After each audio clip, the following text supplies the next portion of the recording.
मैं एक पाकिस्तानी हूँ और फिर मैं एक इंटरनेशनल कम्युनिटी का मतलब मेंबर हूँ, और मैंने उन तमाम हवालों से अपने जो ख़दशात हैं उनको ज़ाहिर किया है। और यकीनन ना ये पाकिस्तान के मफाद में है, ना ये यूरोप के मफाद में है, और ना ये दुनिया के मफाद में है। बहरतौर ये बरतानिया के अवाम का फ़ैसला है, और मैं एक डेमोक्रेटिक शख्स हूँ। मैं उनके फ़ैसले का एहतराम करता हूँ।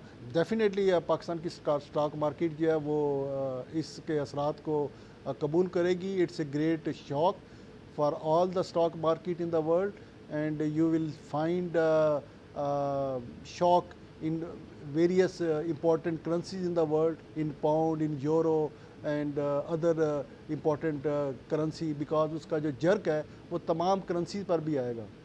देखिए इसमें अभी फौरी तौर पर जो अगर मैं कोई तबसरा करूं, इस वक्त हमारी जो बाईलेटरल ट्रेड है बरतानिया और पाकिस्तान के दरमियान, वो कोई $3 बिलियन पाउंड की ट्रेड है।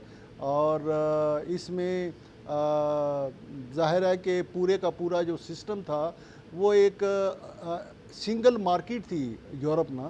अब जो माहदे थे उस सिंगल मार्केट के माहदे जो थे उसमें बरतानिया भी शामिल था, और पाकिस्तान सिंगल मार्केट के हवाले से जो भी उसकी रिजीम थी, जो भी उसके जो कवानीन थे वो पाकिस्तान पर लागू होते थे, और बरतानिया भी उसका हिस्सा था।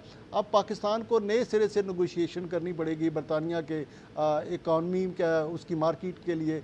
और मैं समझता हूँ कि ये आने वाला ये जो वक्त है इसमें जो हम नेगोशिएट करेंगे, हमें क्या फैसिलिटी मिलती हैं, क्या वो जो फ्री मार्केट एक्सेस है हमें जो पूरे यूरोप पर हमें हासिल थी, वो जो GSP प्लस था, और GSP प्लस की जो सहूलतें हमें टेक्सटाइल को पूरे यूरोप के लिए हमें जो यूरोपियन मार्केट से मिली थी, उसको देखना होगा कि वो जो नई नेगोशिएशन हमारी बरतानिया के साथ होती है, क्या वो तमाम जो फैसिलिटी थी, मार्केट एक्सेस हमें हासिल थी पूरे यूरोप में, और GSP प्लस और ये वाली चीज़ें जो है ये बरतानिया अगर हमें वो तमाम की तमाम अगर हमें हासिल होती हैं तो यकीनन इस पर कोई बहुत ज़्यादा मनफी असरात पाकिस्तान की इकॉनमी पर नहीं पड़ेंगे।